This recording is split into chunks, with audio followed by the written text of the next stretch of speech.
So here's a question. How do you overcome writer's block? This is something that writers tell me, is one of their biggest writing process challenges that they have. How do you overcome writer's block? And the way that I might put it is that I don't believe that writer's block exists. There's no such thing as writer's block. So what do I mean by that? Obviously, there's this thing that's called writer's block, right? Because otherwise, why can't I plant my butt into a seat to write?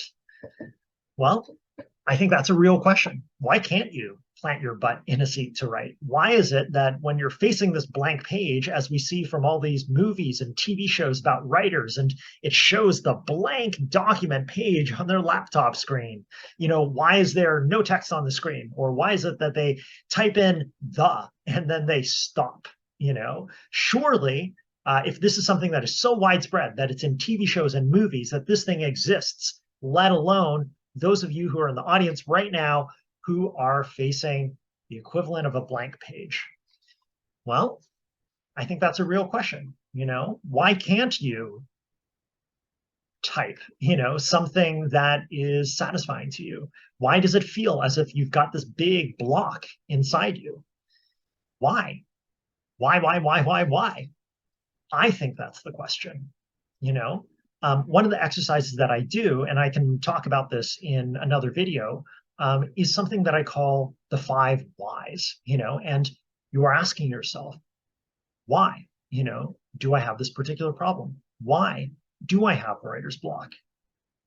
I want you to take that question very seriously, and I want you to write down the answer to that. Why do you have writer's block?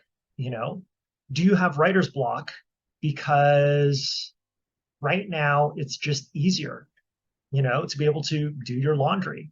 Is it easier because you got to take your dog for a walk? That's clear. There's a clear outcome to it. That at the end of half an hour, or an hour and a half, your laundry is going to be done. You're going to have some clean laundry.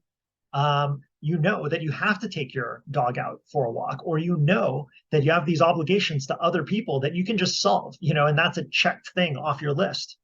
I will say that when people place pressure on themselves to be able to write, let's say, 500 words that day or that morning, and then they put down 500 words, and then they think to themselves, like, wait a second, was this any good?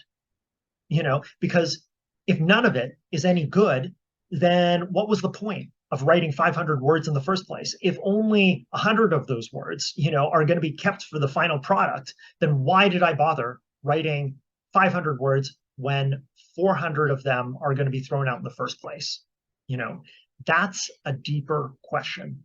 When one is thinking about, let's say, the amount of limited time that one has on this earth, to the point where it's like, you don't want wasted product. You don't want wasted words, because otherwise the amount of time that you spend, hammering this thing out, and you're not sure whether or not this is going to be any good, or that you're even a writer in the first place, or why is it that you mortgaged your house in order to become a writer, or why is it that you left your job in order to become a writer?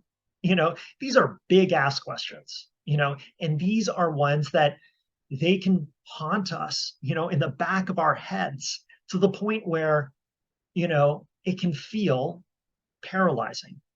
It can feel as if, why even put your pen to the page in the first place? Why even type out words on a blank page? Ray says there's no such thing as writer's block. What there is such thing is the deeper question, the more specific question of, why does this thing that is called writer's block exist for you? And that's worth thinking about.